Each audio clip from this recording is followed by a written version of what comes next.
2019 সালের 5ই আগস্ট কাশ্মীর ইস্যুতে ভারত পাকিস্তান দ্বন্দ্বের নতুন অধ্যায়ের সূচনা হয়।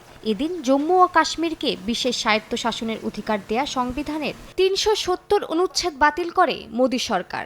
সেই সময় এই সিদ্ধান্তের নিন্দা জানায় পাকিস্তান। এবার সেই ঘটনা ভুলে নতুন সূচনার আহ্বান জানিয়েছেন দেশটির প্রধানমন্ত্রী শাহবাজ শরীফ। স্থানীয় সময় বুধবার পাকিস্তানের আজাদ কাশ্মীরে এক সভায় সকল প্রতিবেশী রাষ্ট্রের সঙ্গে সুসম্পর্ক স্থাপনের প্রত্যাশা করেন তিনি।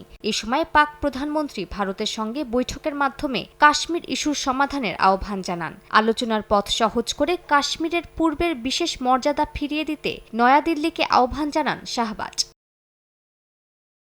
বক্তব্যে শাহবাজ বলেন, দক্ষিণ এশিয়া এবং উপমহাদেশের সার্বিক স্থিতিশীলতার স্বার্থে পাকিস্তান ও ভারতের সংলাপ শুরু করা উচিত। এ প্রসঙ্গে ভারতের সাবেক প্রধানমন্ত্রী অটল বিহারী বাজপেয়ীর ঐতিহাসিক সফরকে স্মরণ করেন তিনি। 1999 সালে সেই সফরে পাকিস্তানে গিয়ে লাহোর ঘোষণা 1999 স্বাক্ষর করেছিলেন বাজপেয়ী।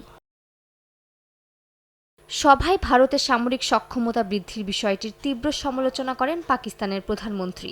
বলেন, উপমহাদেশের উন্নয়নের জন্য শান্তি ব্যতীত আর কোনো বিকল্প নেই। সেই সঙ্গে কাশ্মীরের জনগণের প্রতি পাকিস্তানের আদর্শগত, কূটনৈতিক এবং রাজনৈতিক সমর্থন অব্যাহত থাকবে বলেও প্রতিশ্রুতি দিয়েছেন শাহবাজ। একই দিন ভিন্ন অনুষ্ঠানে পাকিস্তানের সেনাপ্রধান ভারতকে কাশ্মীর ইস্যুতে হুঁশিয়ার করেছেন। পুরো কাশ্মীর একদিন পাকিস্তানের অংশ হবে বলে মন্তব্য করেন সেনাপ্রধান জেনারেল আসিম মুনির। আজাদ কাশ্মীরের রাজধানী মুজাফফরবাদ পরিদর্শনকালে এ মন্তব্য করেন তিনি। জেনারেল মুনির বলেন, পাকিস্তানের বিরুদ্ধে যারা শক্তি প্রয়োগ করবে তাদের বিরুদ্ধে পাল্টা শক্তি প্রয়োগ করা হবে এবং দেশটির সার্বভৌমত্ব ও অখণ্ডতাকে যেকোনো মূল্যে রক্ষা করা হবে। কাশ্মীর ইস্যুতে পাকিস্তানের প্রধানমন্ত্রী ও সেনাপ্রধানের মন্তব্য নিয়ে এখনো কোনো প্রতিক্রিয়া জানায়নি ভারত।